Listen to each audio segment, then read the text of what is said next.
the master of Islam. Very warm welcome to all colleagues. I'm very pleased to see the Indian panel that we have. We have members from different countries in the region. Because climate change surely is a common problem, a common challenge for South Asia. In each of our countries, it is required that we work together, collaborate to address this common threat. I want to share here with you that the World Bank, a few years ago, we developed a report on climate hotspots. And we found that 800 million people across South Asia, India, Pakistan, Bangladesh, Sri Lanka, they actually live in areas which are known as climate hotspots. So will convert into climate hotspots by 2050. That means that there will be a significant decrease in the quality of life due to issues such as air quality, due to rising energy prices, due to food insecurity, water insecurity. So clearly, the data suggests that without each other, working without any coordination, we will not be able to overcome this. In individual countries, the World Bank is also looking at developing country planning and development goals, which again, will identify a common set of problems across each country. Water, food security, access, the unfortunate access, which is a key challenge. The resilience, the availability of urban centers is a critical challenge across South Asia, especially with data cities, India, Pakistan, Bangladesh. And certainly, the air quality is a significant problem across the Indo Gangetic plain. So from Lahore to Dhaka, we're having an issue on air quality. Currently, this is the peak season at the moment. So, a number of issues that have come up, and particularly on energy transition. That is also one issue that I think requires a lot of cooperation amongst South Asian countries on how to move towards zero emissions development pathways. So with that, I think I'm looking forward to discussion today and hearing from your perspective from each country on how we can look at food security and energy perspective. With that, I will press the session.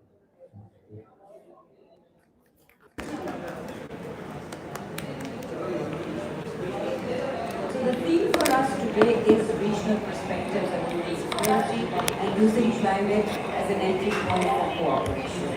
We all belong to South Asia and we know the challenges we face, but the kind of world that we're living in today requires that we also embrace change and we adapt to new norms so that we can have a region that is resilient and is able to cope with the crisis and also to adapt and move along in a way where we have safety, we have security, and we have shared prosperity for all the people who inhabit this large subcontinent.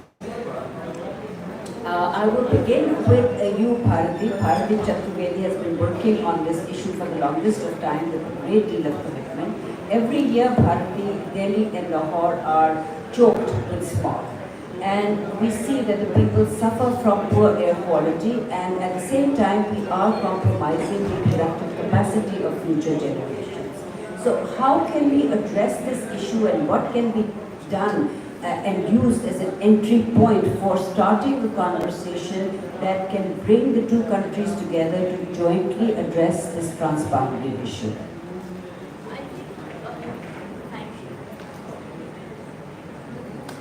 Welcome, Harjeet. Please join us on the stage. Hi, I'm so sorry. Not at all. I've just asked Bharti a question, so I will take you as the next speaker. I know that you have to leave soon. Well, if Harjeet would like to go before me because of the No, go ahead, negotiations. it's okay.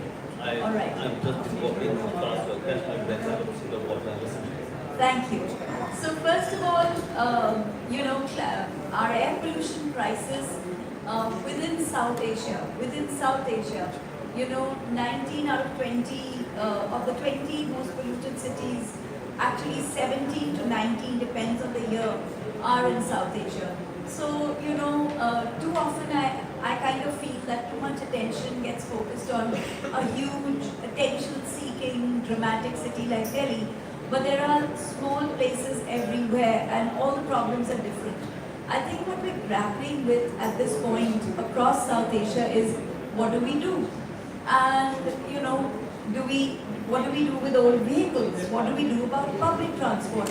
How do we do social behavior?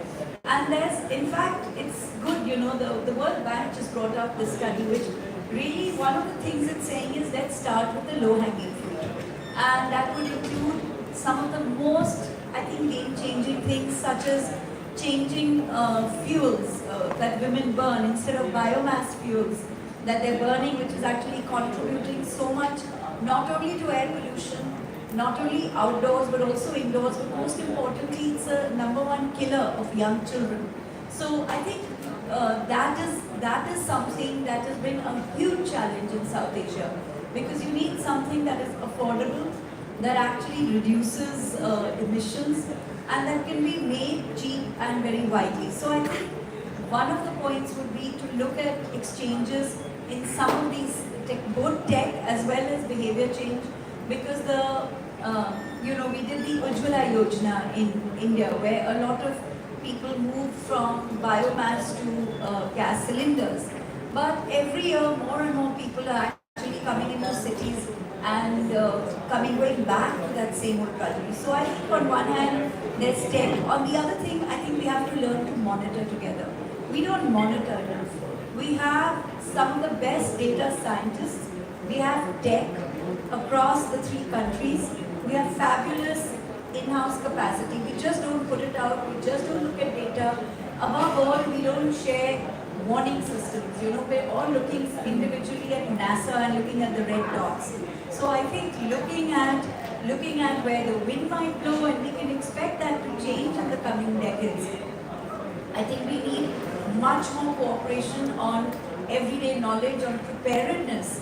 And I think we also, one thing that we have to do, I know I'm talking largely of reducing exposure, but I think one of the challenges that we need to address really is about health. So yes, there's looking at a gendered lens from health and air pollution. Yes, there's about, reducing exposure. But I think above these 2 ideas, we're also just not able, I think, to share that kind of, hands-on solutions. For example, what do you do? Because now we know air pollution, impacts all the organs of your body. What are doctors doing?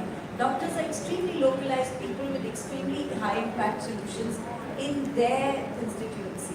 We just don't seem to have these dialogues, and everybody's reinventing the wheels and lives are being lost. I mean, 2 million people die every year in South Asia from air pollution.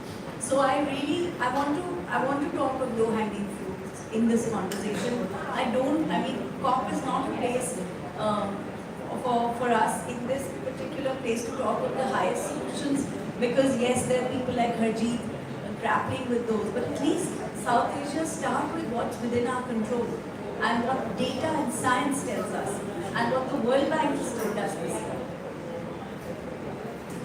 Thank you so much, Bharti. I think every time you speak, you instill new hope, because there is an opportunity that we're missing here, and I think that's the pathway that we need to take to see where is that entry point, where is that low-hanging fruit, and how can we seize that one moment to at least put our foot in the door and start talking, because that's where the conversation begins. So thank you for that. Harjeet, I will come to you. Harjeet is the head of Global Political Strategy, Climate Action Network. Harjeet, loss and damage has been very close to your heart. I follow your tweets very closely, and I see that you express your sentiments very openly and freely on the subject. Loss and damage will also trigger displacements, which can sometimes perhaps lead to permanent outmigrations, and those in turn perhaps can also set a new issue about human security in the region. As Sintesi just mentioned in his opening remarks about the 800 million people, the hotspots. So we're looking at a lot of different kinds of vulnerabilities. So I want to ask you, how do you link loss and damage, human security, and how do you see the possible impact that it can have on communities in South Asia, and also some recommendations on way forward? Thank you very much, and apologies again for coming late. So when we talk about the issue of displacement or human security, this is something that we have been working on and responding to for a very long time. It is extremely unfortunate that the conversations landed in the UNFCCC context extremely late. And because there was a push by rich countries, they were connecting the whole issue of loss and damage with liability and compensation. So there was a deliberate attempt to block the conversation. first time we had the conversation going in 2010 with the work program, which you now see quite similar to adaptation. The reality is that people are already being displaced, and that recognition is now only beginning to happen in this space. Of course, in 2015 there was a decision to have a task force for displacement, which actually started its work. So beginning to look at, and there were all kinds of agencies who have been working on it. You speak of International Organization for Migration or UNDP and several IFRC and all the important institutions. But my critique has been, and I did engage with them at various levels, that it's nothing but some of its parts. It doesn't go beyond that. So they are putting their plans together, slightly ambitious, but not looking at how people who are being displaced are really getting the support. And when we talk about people being displaced, we talk about their right to live and their right to move. When we say their right to live, we are talking about also adaptation. Because we don't want to end up in a situation where they are forced to leave, and that's where resilience is important. And as I speak, the conversations on the global goal on adaptation are extremely tense. Yes, we got something historic on the day one, but we cannot leave the issue of adaptation. So we talk about, and especially the Western world gets really paranoid, and there's so much of complexity around the issue of migration, and particularly cross-border migration. But I've worked with these communities and have visited these communities. Tell me, why would they like to leave their homes? Given a choice, they want to live with their family as if they are living, a heavenly life in the urban cities. We know our cities. You talk of Dhaka, you talk of Karachi, you talk of Delhi, you talk of any big cities. They're living in worse situation. They're living in low-lying areas. They are facing these disasters when they are going there. Speaking of Sundarbans, which is one of the most vulnerable regions in India and Bangladesh, there was they go to Kerala for jobs. Look at where Sundarbans is and where Kerala. When Kerala was flooded in 2015, there was a reverse migration. They went back to Sundarbans. There is so much to be documented and talked about, that how we need to do that. And in the UNFCCC space, there is a language which says avert, minimize and address displacement, which really looks at the entire spectrum of the response that we need to have. So I think it's important when we talk about in this space, we look at all dimensions. First of all, we need to do a lot more. Mitigation is important. We can't imagine a world which is beyond 1.5 degree. At the same time, we have to scale up adaptation. And I'm glad that this COP, hopefully, if we improve the text that came out this morning, we will have another historic decision on global goal on adaptation, which is what is going to keep people where they want to live. That's what I said. It's about right to live. And when things go beyond control, when they have to move and it is inevitable, then it's about their right to move. Which means that we have to look at, and in fact I was very engaged in research across South Asia on displacement, working closely with Climate Action Network South Asia. I was in ActionAid then. And those reports clearly tell us that as South Asian region, we are not ready. That's the top line analysis. We have not even looked at how these migration, how we are going to be tackling that. In fact, in India, there was a massive report on migration to urban areas. We only look at migration as an economic opportunity. Then looking at the drivers of migration. The exodus. There was a massive farmer protest in India a couple of years ago. What was underneath? Disasters. You pick up any report which said one of the main reasons our crops are failing and agriculture is something that's not giving them enough livelihood, and they are suffering because disasters have increased and they have no coping capacity. But it was not the headline story. So, we are going through that agrarian crisis, and agriculture is something that is very important for all South Asian countries. So we have to really look at, I'm sorry I'm getting into a lot of issues, but that's the reality of our region. We have not fixed the agrarian crisis. Climate change is making it worse. That's where most of the people are engaged. And if they are being displaced, what kind of support system, what kind of social protection systems we are going to provide them? Because that's the solution, not the insurance that is being pushed. So we, as South Asian nations, have to come up with our own solutions and not wait for the Western countries to tell us what needs to happen. Tell me, I can tell you, they don't have anything beyond insurance to give us. We have some very strong social protection systems which provide support, whether it's about 100 or 200 days of work that we have in India and now Bangladesh has it, whether it is about providing them immediate, direct transfer that is so important for them to recover, which is unconditional direct transfer, which is all cash for work, cash for, the food for work. There are so many schemes that we have and kind of scholarships. So I would say we have those solutions. What we need is a political will and of course recognize this big gap because our policies are not speaking to what is needed to address the issue of displacement. And I also agree with what Bharti said. We have, you know what, we will not leave it to governments. Our governments are just too much mired in politics. I think civil society has to step up. This is exactly what we did in case of loss and damage. That's how we got the victory at the global level. We have to grow and go beyond our national interests. We are living in a region where we share oceans, mountains, river and air. Can we just leave it to governments who have their own politics and vested interests? We have to set the bar, we have to come up with solutions, and we have to make sure that those policies are there, not only at the national level, but also looking at transboundary issues. Thank you. That certainly deserves an applause. I think thank you so much, for saying right to life, because right to life means right to live with dignity as well. And also for saying that we need to think beyond our national borders, and we need to think about regional security, and we need to think about regional integrity. And I'm glad to hear that you have left us with some hope that before the COP ends, there will be some good news on the global goal on adaptation. And the role of civil society, as we also see it, is to push the political agenda and play our role to be change makers. Rosina, I come to you. Did you have to leave? No, are you all right? All right. So Rosina, Prague has been a success story. Can you share with us what are the main reasons behind the successes and achievements that you have been able to achieve in such a short time? And what are the so many different elements that you're able to bring together so seamlessly into the many domains in which you work to make Prague so effective at the national and international level? Yeah, thank you. Good afternoon, everyone.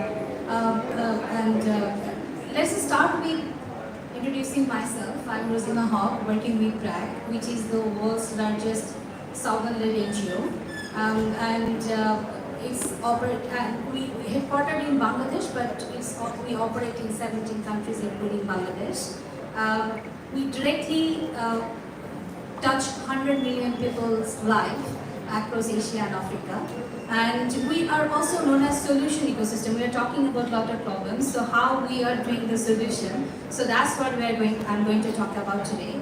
And why we known as a solution ecosystem? Because you put problem at the center and then you figure out how to solve it. And that might be through development services, business development, social enterprises, or research. So we design and implement large-scale multi-dimensional program considering multi-sector. So now responding to your questions, how we do it seamlessly, when we design a program, we try to look at the problem through the multi-dimensional level and come up with a solution through a holistic intervention. Because if problems are complex, then you need to see through a holistic level. And okay, so let me give you one example how we are now dealing the climate crisis in Bangladesh. You might be aware that Bangladesh is the seventh most vulnerable climate country of the world, and nowadays what we are experiencing that different parts of the Bangladesh are facing different kinds of hazards. Some parts are facing salinity, some parts are facing droughts. So how we can address this? In the last year, we faced 3 cyclones, so 2 cyclones and 1 depression. And people living in coast are trying to recover from these shocks, but there is no time between to recover. Because due to these overlapping crises. So how we can solve this problem? So now we are trying to bring all the social development problems into one. We are trying to bring all these things under the one umbrella. How we are doing this? If we look at what is the first cause people moved out due to the livelihood, right? But because that impacted by the climate change most. So we start with the livelihood and helping people to take informed decision with alternative livelihoods, including climate smart agriculture. And the second one is we are providing access to humanitarian services like water, health and education, so that in a more comprehensive manner, so that they can stay at their places despite of the climate shocks. And the third one is we are helping people to plan and prepare better for shocks by providing them granular and accurate forecasting, and also providing them some financial tools like livestock insurance, crop insurance, so that they can cope up with the shocks if anything happens. And fourth, what the Hajis sir focused more, the migration issues. Due to all these effects, actually, there will be a portion of people who actually will choose to move, either willingly or either forcibly displacement or any climatic event. So how we are helping them? We are also helping them to cope up with climate migration by preparing the cities, as you say that cities are also. So through this, looking the problem through the different angle, coming up with the solution from the different pathways, we believe that this integrated model will not only work in Bangladesh, but I think, and we trust that it will also work in the neighboring countries like India and Pakistan when the collaboration comes in. Nowadays, we see that Bangladesh is a hotbed of social innovation wars that benefits across the different countries of the world. I can give you one example that maybe you have heard, because this graduation approach is also implementing in India and we implemented in Pakistan as well, that we invented graduation approach which not only graduated 2 million people out of extreme poverty in the last 20 years in Bangladesh, but this same model is adapted and replicated in 50 other countries by the different organizations and wide range of different civil societies and NGOs. So why I am saying this, that if we can look at the problem and adapt these things based on the context, then it works. So we know how to adapt this. Now we need to spread this to the broader audience. I will give you the last example, what we are experiencing in Bangladesh and how the funding is really required. That one in every 2 women in coastal region in Bangladesh, experience pre-cervical cancer. Due to using the high saline water. So where actually the rainwater harvesting cost is just $350. So with this cost, we can change the life of a woman, we can change the life of the family. So now this is the high time to invest on this, to address this problem, what we are facing, and the countries who are responsible for this are step up and pay for this.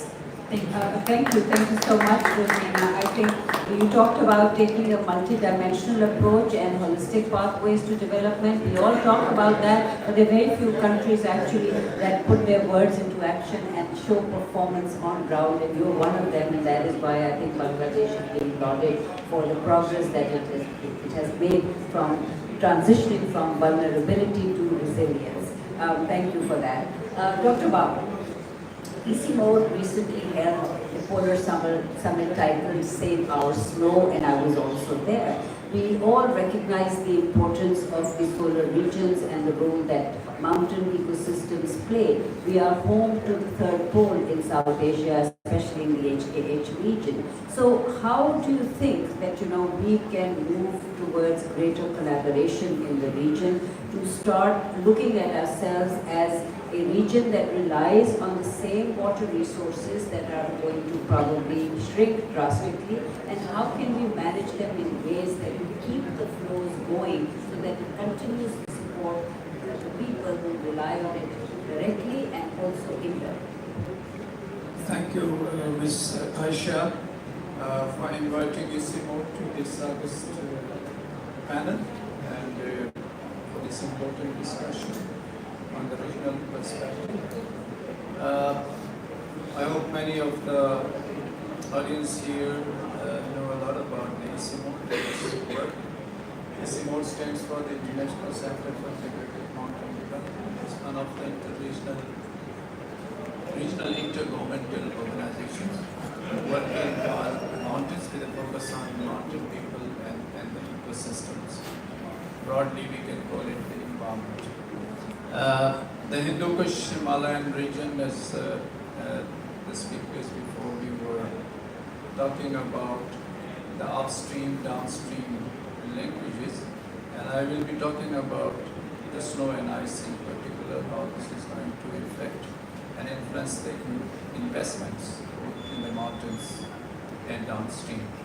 The conference which you referred to was actually based on a very recent study of the ICMO, which we call HiWise Outlook Study 2023.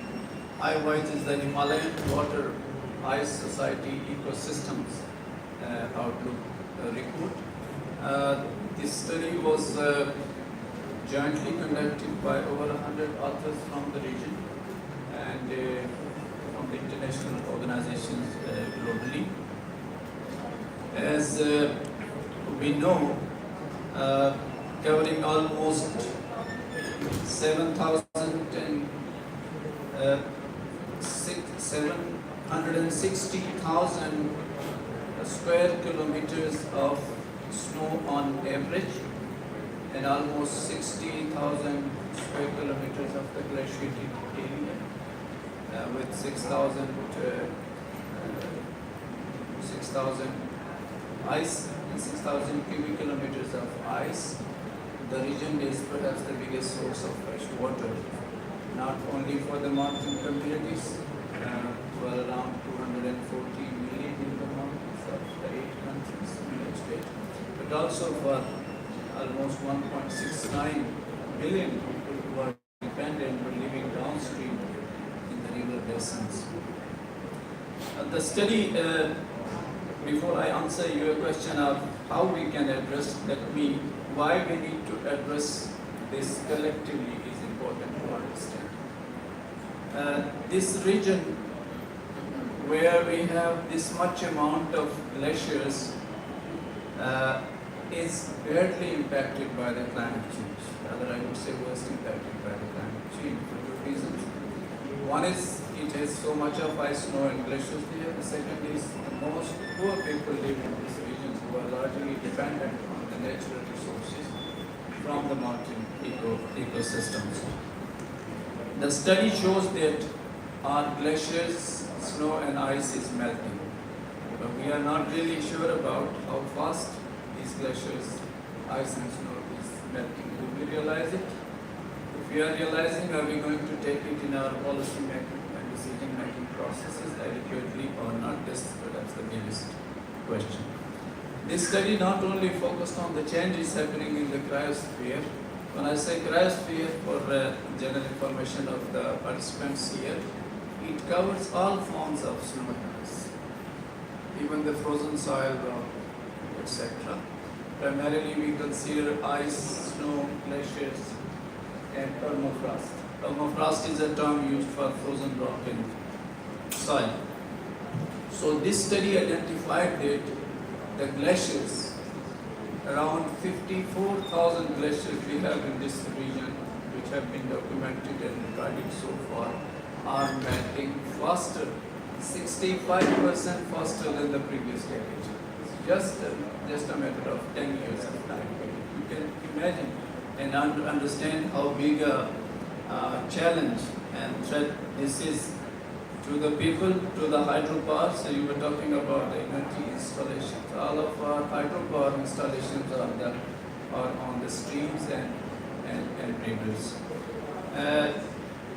The report also looks into often ignored areas like the biodiversity and ecosystem services. I don't know how many of us realize that the HKH ecosystem provides services and goods worth $4 trillion every year. It's not being accounted for anywhere, anywhere at all.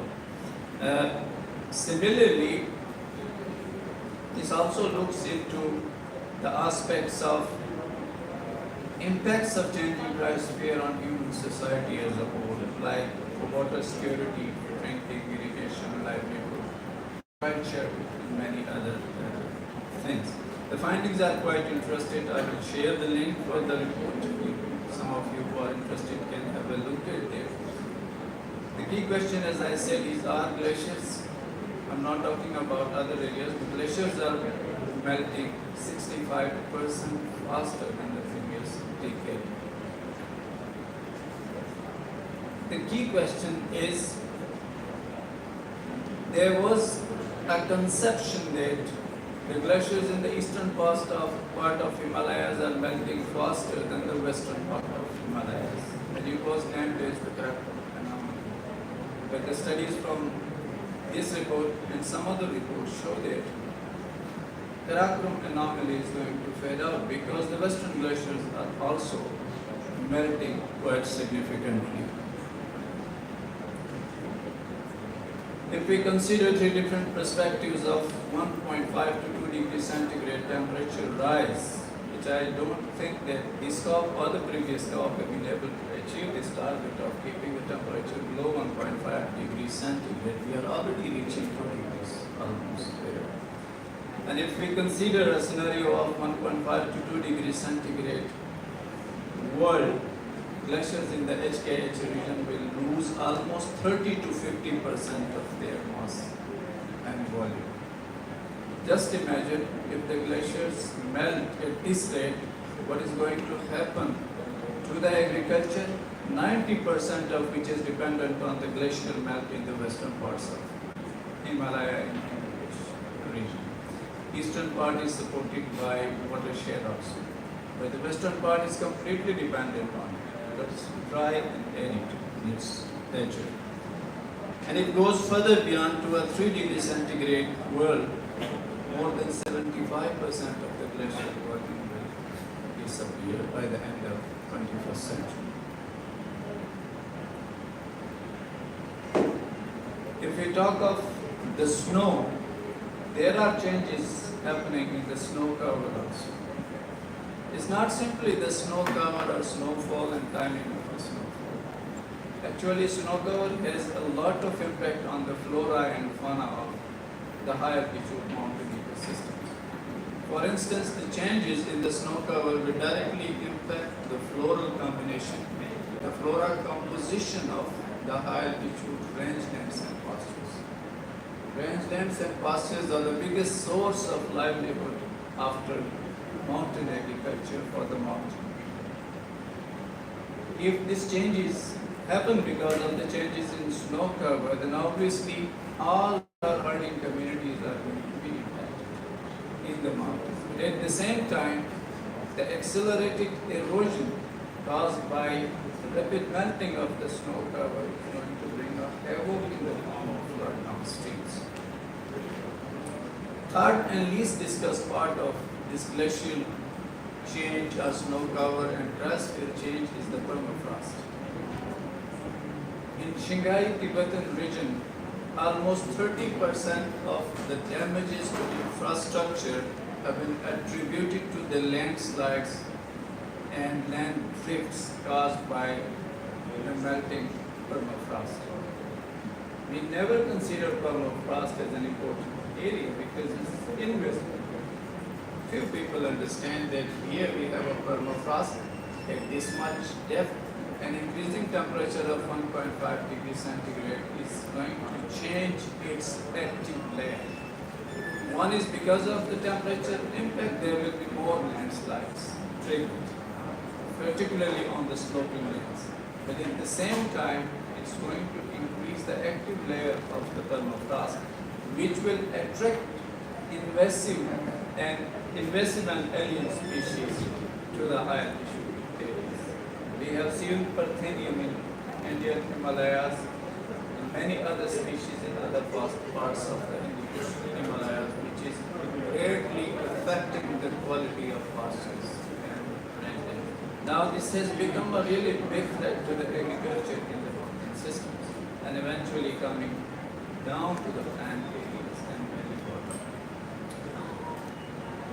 Although there is very little evidence available on the permafrost studies, but whatever evidence is available, gathered and analyzed, it shows that permafrost is changing fast. Fourth and the most important part is the water dynamics. Obviously, the region and the downstream areas, which is one of the biggest and largest food baskets of Asia, is fed by these mountain ecosystems. And changes in the water cycles, because of the changes in the snowfall patterns and snow accumulation. In nutshell, we can talk about mass balance studies, shifts, water availability for agriculture, industry, hydropower is going to be impacted largely. As I said earlier, in the mountainous regions of the Western Himalaya, particularly parts of India, Pakistan, Afghanistan, irrigation up to 90% depends on glacial melt. And if glacial melt and its flow patterns change, obviously there is going to be less water, more water in the form of floods in the beginning, but there will be less water eventually afterwards. For countries like Bangladesh, which is one of the riparian countries, just like Pakistan and parts of India, this phenomena is going to be really disastrous in terms of the cryosphere change induced by climate. Now, why a regional approach is required? Most of the times, the impacts in general, but the risks associated to changes in cryosphere in particular are complex and transformative. They originate in one place, but they then transcend to the other country across the national boundaries.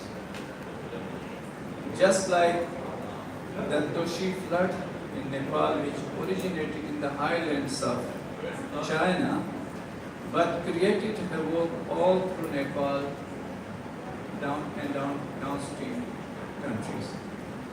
There are many examples and incidences of such transboundary and cascading risks. If the risks are transboundary and cascading, you obviously need to work together. For that reason, we directly need a regional approach to address these issues. This is only one example of transboundary and cascading risks. There can be several examples. For instance, zoonosis in the wildlife. These are transboundary. And there are just quoted by the colleagues for the air pollution. It has no boundaries, no common lines to draw that this pollution cannot cross the boundary of the next country to the other. We all live in a common air shape. So the pollution and air quality is again a big challenge. So unfortunately, like water systems, out of 12 major rivers, 8 rivers are transboundary in their stage. But we don't have any mechanism to address such regional and transboundary. So we need to work together, at least on a humanitarian basis. And the least is a very low hanging fruit development to work on is to come up to share the scientific knowledge and information that we generated in our community. We can share this for the benefit of our regional communities. And based on that, we can make informed and effective decisions, both in the science to generate the knowledge which is critical and essential, but shared in equity. Generate that type of high quality evidence, we need to do joint projects on science and research. Similarly, based on that critical and useful quality information, we can help the countries develop early warning systems and policies to scale out such solutions for an impact. And thirdly, together we can come up to share the experiences of good practices. Something working in one country can be easily taken to the other and replicated there. And most important is any solution, any work that we want to do needs investments. And to mobilize the investment, we need to join hands. We need to join hands with global forces of not only international countries to have a unified voice for the HH communities to influence the international partners because of contingencies, provide resources and bring investments to address the increasing and accelerating challenges of climate change. Thank you, Dr. Babar. I think clearly water is a big crisis and it's going to be the biggest threat to human security. Initially, we will have accelerated melting, as you said, and there will be too much water that will result in floods, and then we'll have water scarcity and we'll have too little water, and that will result in drought and desertification. That brings me back to you, Harjeet. You said risk insurance is not the answer. So if we have to look for ways to address loss and damage, because clearly these water abundances and water scarcities will trigger our migrations. So how will we look at it in the regional context? And also, what do you think would be some of the cooperative mechanisms that we can put in place, realistically speaking, or at least as a stepping stone in that direction? Sure. Let me say,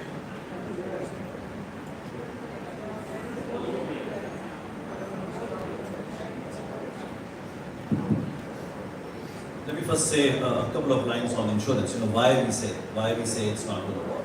First of all, insurance works on probability, not on certainty. We are living in a world where it is certain that climate impacts are increasing and they are going to get worse. So the whole business model is set to collapse. On extreme weather events, there was some chance because when the frequency was not as high and disasters were not as intense, they said insurance can help you recover. It was never meant to work for slow onset events like sea levels rising, glaciers melting, as Dr. Khan said, which is going to be a massive phenomenon going forward. So on extreme weather events, forget about developing countries, even in the developed world, it's failing and places are becoming uninsurable. So you cannot depend on a model which we know is not working and it's not going to work in future at all. So what we need to bank upon? As I said earlier, social protection measures, which means helping people directly through various measures that we already have in our policies. And many of the successes that we've had in terms of providing immediate compensation or direct transfer to people so that they can recover. And of course that recovery then has to be resilient to be responding to or keeping in mind future disasters. The other aspect that we need to keep in mind is how this insurance actually creates an impression that something is happening. So policymakers then do not look at some of these social protection measures. So that's why we have to talk about real solutions that are working. In terms of investments and resources, I was just having a conversation with a couple of MPs from the UK, and they were also talking about adaptation as an investment. My point is, it's not working. In 2021, there was a report which clearly said only 2% of investment came from private sector when it came to adaptation. Can we start acknowledging the fact that adaptation is a public good and addressing loss and damage absolutely is a public good? What does that mean? You have to put public finance on the table. Please don't depend on private sector. Private sector's bottom line is money, profits, and you cannot make money out of adaptation. What are we referring to? We are saying retrofitting of homes, building of dikes, drought resilient seeds, salinity resilient seeds, right? Rejuvenating ponds, early warning systems. Tell me, where is the role of private sector? Yes, it has a role to play when you are building large infrastructure. It can bring technology, right? Then please don't make as much money as you normally make. Do it. You also do it as a public good. Your contribution to this world, which you also want to see safe for your business. That's the role of private sector. And on addressing loss and damage, helping people who are displaced, I'm sorry, private sector has no role to play. That's exactly the reason in this space we've been calling for massive scale up of public finance. Don't tell us what policies are needed. We know what is needed. We have those solutions. We've been using those for a very long time. Those solutions that you talked about, BRAC is working on. We have those innovations. We have those policies. Just put money on the table. But what we see end up doing in this space, loops and hoops of conversation and not coming to the point that what we need is public finance. And at the regional level, let's start sharing resources. I have been giving this message to Indian government when it talks about loss and damage. I say, please don't look at loss and damage fund as a source for money to you. There are so many countries in line ahead of you, right? What you should be doing as Indian government, share your resources. You have satellite technology, and we still say, oh, we cannot share this information. Much more information is available on Google now. Please break that mindset. Okay? You have amazing technology. We are going to the moon. Share it with your partners, with your neighbors. We have ocean studies, we have habitat studies. You know, India has done a lot in terms of improving its scientific and technological capacity. I'm telling them, be part of Santiago network. That's another tool. And as regional community, we should get involved. Everybody should contribute. Learn from Bangladesh. I tell my government, be humble. Learn from Nepal, learn from Bangladesh, learn from Bhutan. You know, bureaucrats have to really change their mindset. Come together, learn from each other. As I said earlier, we share mountains, rivers, air, oceans. Let's have a regional strategy. Let's share those resources. And again, civil society has to lead. I just cannot bank on, we'll keep pushing hard, governments, but you can't rely on it entirely. We need to up our game. Thank you, Harjeet. That deserves an applause, a loud one at that. I think you've highlighted a very good point that when we talk about public good, we have to put public finance on the table, and that is a conversation that gets deflected when we start talking about private finance. And talking about conversations, Bharati, I will come back to you. Conversations on climate or any other subject have been stalled between India and Pakistan. Harjeet talked about the role of civil society. So I'd like to hear from you, what kind of role can civil society play in perhaps kick-starting or, once again starting, because we've had cycles of track 2, track 1.5, diplomacy and civil society engagements, but taking now climate as the center point, as the pivot around which we should now make our conversations. What are some of the entry point areas where you think civil society can take an agenda forward with focus, with determination, and push it forward till we make some progress? This is working. So first of all, thank you for that question. I believe that a couple of things. I mean, for sure, I don't believe that this track 2 and this track 3 and this track 1.5 thing is going to make any difference. It's full of the same people who couldn't talk, and now they've retired, and now they're continuing to talk, right? So that's not very helpful. But what I think is really helpful is civil society, because we're not obliged to do this. We're volunteering our time to kind of find solutions, and there are great solutions that have already happened. I remember in 2018, two technical people met, and they actually since then have been working together to create these monitoring devices and expanding both their technical depth, so to say, as well as expanding their markets and monitoring and improving. And similarly, I know that taxi services have been using the internet and learning to improve their algorithms in order to provide a form of transportation. So I believe there's actually a lot going on. We see it more in the world of art, but we see it less in our own world. And I think the biggest thing we need right now, where we think how to do it. So for example, I think a huge issue that we don't think of enough is two things. One of them is thermal comfort, because I think both our countries have significant population in slums, and heat and ice cold is really going to impact. Now I know I'm not aware what exists in Pakistan in terms of innovation, but I'm very aware of the innovation in India, and I see no reason why we can't actually at least share that innovation and look at saving lives. I mean, I'm constantly saying, do the low-hanging fruit, do something, do the low-hanging fruit and build that bridge with the low-hanging fruit and talk about it. So that's kind of one. I also kind of agree with Harjeet that, if we're just going to wait for somebody else to go ahead and part the waters, that's not happening. So we just have to take a boat and sail across it jointly. So that's the other thing. I also believe that there's a lot of the space and a lot of the work in the tech space, which actually doesn't meet the kind of barriers we face, which is physically meeting, carrying heavy stuff, or all of that. I think we don't really spend enough effort in helping each other with tech, and then we don't really have the resources to reinvent every single week. So I hope we'll look at that and won't all try to go to, what is it called, track 2 or whatever track it is, every You're on the right track. yeah, let's go on the right track, and that's neither track 2 and nor track 2.5, and ours is the right track. Let's stick on it.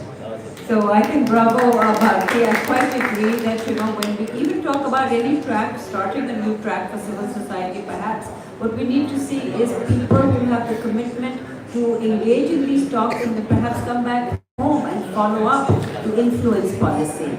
Harjeet, you have to leave. Thank you so much for your time. Do you want to have a group photo with us before you leave, and I will continue the conversation? Oh, I'm so sorry.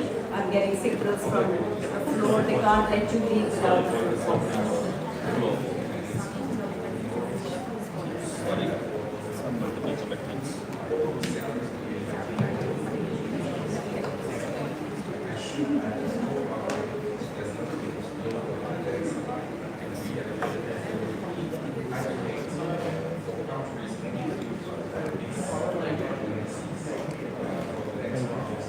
Thank you. Thank you so much. Thanks. My apologies.